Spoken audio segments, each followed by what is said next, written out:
caros ouvintes, nem sempre vem das sombras. Às vezes, ela se esconde naquilo que não vemos, naquilo que a mente se recusa a processar. E é essa a natureza da lenda que trago para vocês hoje, um conto recente, nascido dos sussurros das telas e das esquinas mais sombrias da internet, mas que, como todas as verdadeiras lendas, encontrou um caminho para o nosso mundo real.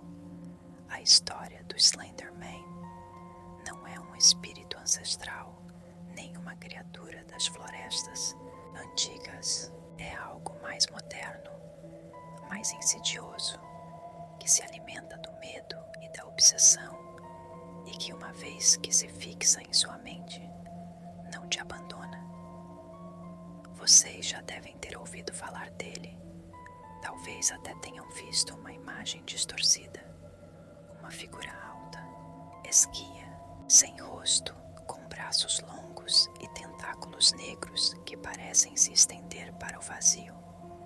Nascido da imaginação coletiva, o Slender Man pulou das histórias de terror online para as mentes mais vulneráveis, ganhando uma vida própria, uma existência que transcende o mito. Dizem que ele aparece para aqueles que o buscam, ou para aqueles que estão sozinhos, à beira da sanidade. Ele não precisa de garras, nem de dentes. Ele se alimenta da sua mente, da sua dúvida, da sua paranoia. E sua presença, meus amigos, é um silêncio que grita. Eu me lembro bem do caso de Sarah, uma garota comum, com seus 16 anos e uma curiosidade que a levou para onde não devia. Sarah não era de buscar problemas, mas as histórias, aquelas narrativas assombrosas que circulavam pela internet, a fascinavam. Ela as lia em fóruns obscuros, em grupos anônimos, onde a linha entre a ficção e a realidade se dissolvia como fumaça. Sarah, em particular, foi obcecada pelo Slender Man. Ela passava horas lendo relatos, vendo fotos manipuladas, imersa em um universo onde a figura sem rosto espreitava em cada canto. Mal sabia ela que, ao mergulhar tão fundo, estava chamando algo que não era para ser chamado. No começo, era apenas um fascínio. Sarah conversava sobre o Slender Man com sua melhor amiga, Emily, e com um grupo de amigos da escola. Eles riam, comentavam sobre a lenda urbana e até brincavam sobre quem seria o próximo a ser levado. Mas para Sarah, a brincadeira começou a se tornar algo mais. Ela passou a ver vultos no canto do olho, sombras mais escuras que o normal nos corredores da escola, nos becos por onde passava. Sentia um frio peculiar, um arrepio na espinha que não tinha explicação, mesmo em dias quentes e ensolarados, e um cheiro estranho de metal enferrujado e algo etéreo, quase como ozônio, que pairava ao seu redor, especialmente quando ela estava sozinha. Os pais de Sarah notaram a mudança. Ela estava mais isolada, perdia o sono, sua atenção se esviava. As notas na escola caíram.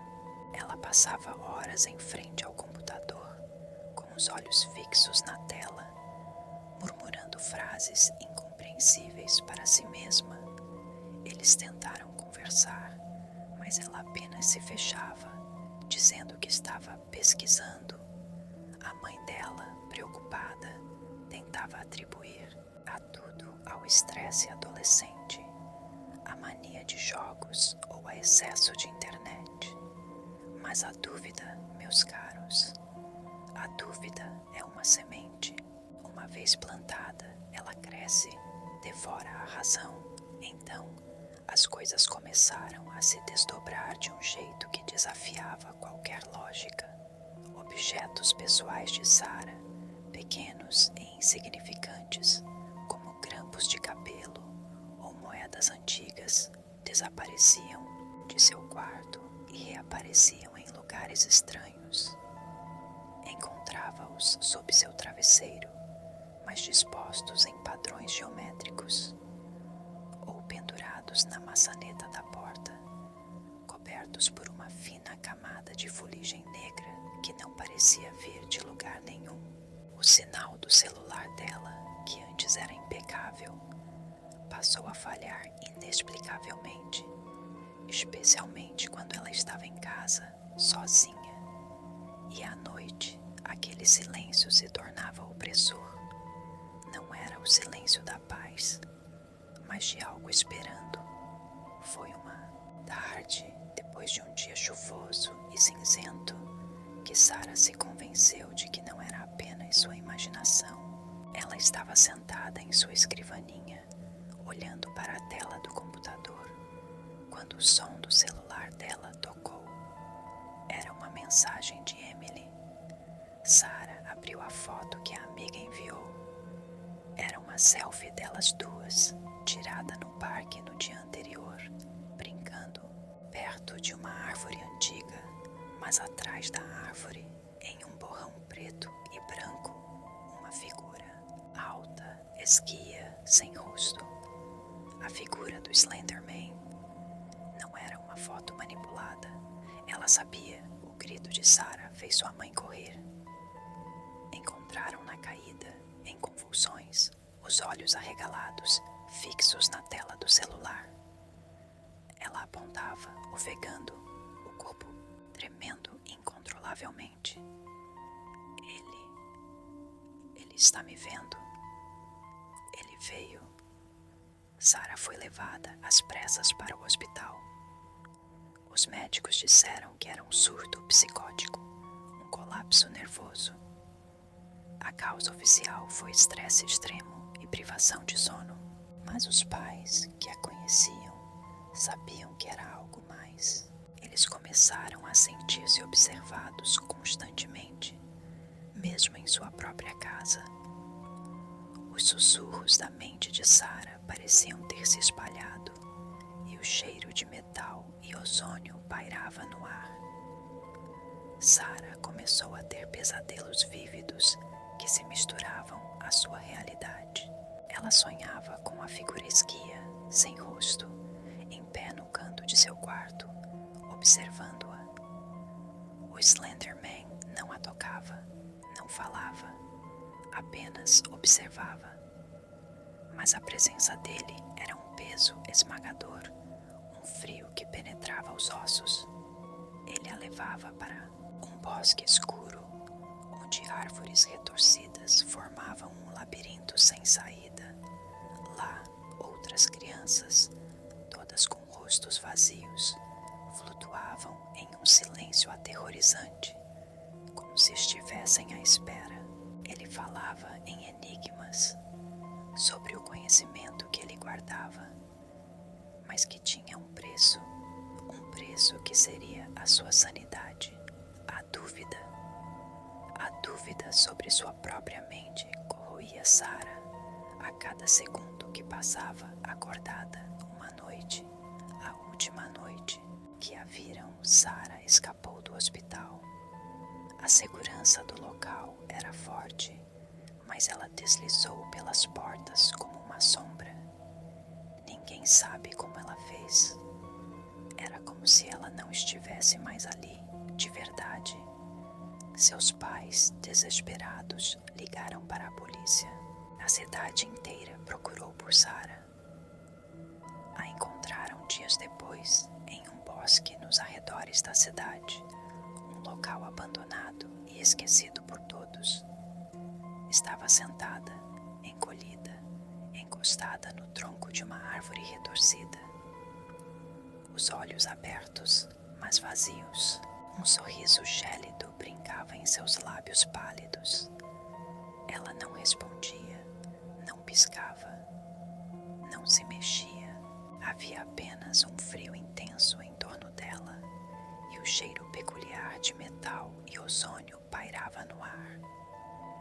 e nas árvores ao redor dela, pendurados em galhos finos, pequenos grampos de cabelo e moedas antigas.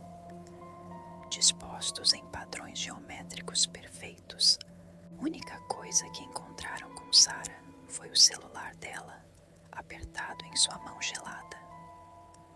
A tela, quebrada, exibia uma imagem estática, granulada, quase sem definição, mas que, para qualquer um que a olhasse, era inconfundível.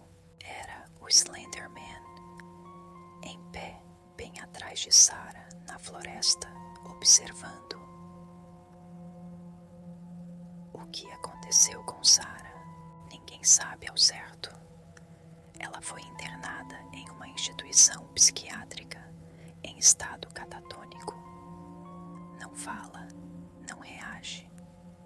Seus pais a visitam todos os dias, mas não há mais Sarah ali. Há apenas uma casca vazia, com olhos que parecem ver, além para um lugar onde a figura esguia ainda a espera. Até hoje, meus amigos, as histórias do Slender Man continuam a circular e de vez em quando surgem relatos de desaparecimentos de crianças, de jovens com comportamento estranho, de fotos com borrões inexplicáveis. Será que o Slender Man é apenas uma lenda urbana, um conto de fadas sombrio criado para nos assustar?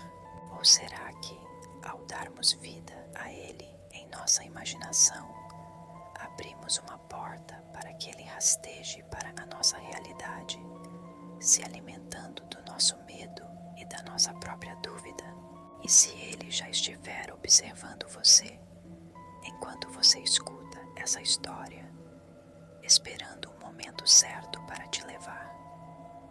Pensem bem, pois às vezes o maior terror não está no que se esconde debaixo da cama, mas naquilo que se esconde em sua própria mente.